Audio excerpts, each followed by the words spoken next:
The Miller family. They lived in a small house. The house was old, it was often very cold. John was the father, Sarah was the mother. They had 2 children, Emily and Tom. Life was hard for them, they did not have much money. Every day was a challenge. Food was not always there, sometimes their stomachs were empty. Their clothes were old, they were thin and worn. John looked for work, he searched everywhere, but he found no job. It was a very sad time. They felt a deep ache. Sarah tried her very best. She mended the torn clothes, she sewed patches on patches. She grew a few vegetables. Their garden was tiny, the children were often quiet. They saw their parents worry. They understood the silence. They wished for brighter days. They longed for a little comfort. Worry was always with them. It was like a shadow, it stayed in their small house. They felt trapped by being poor, but a tiny light remained, a small spark of hope. It flickered in their hearts, they held on to it. It was all they had, this small, precious hope. Despite the hardship, they had faith. The Millers believed. It was a strong faith, a quiet faith in their hearts. It was their inner warmth, especially when the house was cold. Faith was their silent comfort. They believed in good things. They trusted something would change. God would not forget them. Every night they prayed together. John and Sarah prayed. Emily and Tom prayed too. Their prayers were simple words, words from their hearts. They asked God for help. They asked for strength.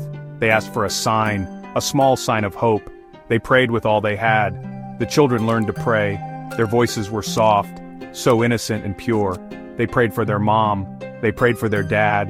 They prayed for food. They prayed for a warm fire. Their small, earnest prayers, they floated up to heaven like little whispered dreams. Their prayers were like seeds. Tiny seeds planted carefully, planted in the dark earth.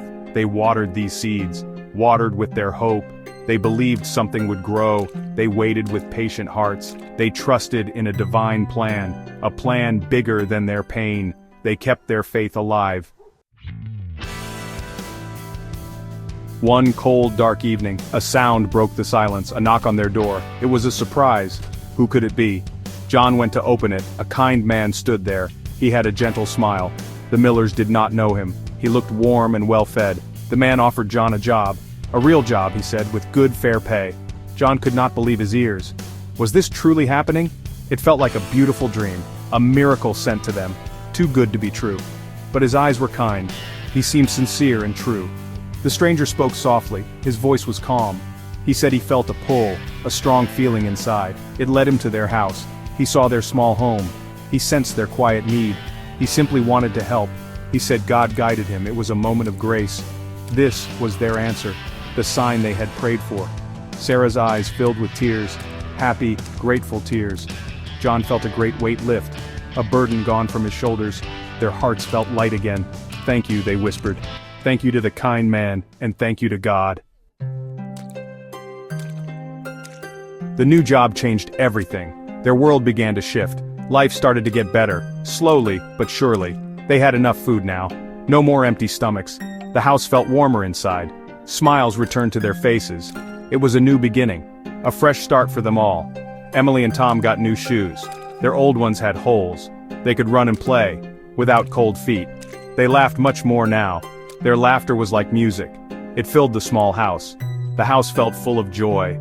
A happy, simple, sweet sound. A sound long missed. The Millers never forgot. They remembered the hard times, the cold and the hunger. So, they helped other people. People who were struggling, they shared what they had. Their blessings were many. Their faith became even stronger. They were grateful for every day. Their hearts were truly full. Their story is a simple one. It is a reminder for us all. Life can be very tough. Dark days can come, but hope is a strong thing. And faith, like a small candle, it shines in the darkness. It can light up the path. Miracles can happen to anyone. You just have to believe.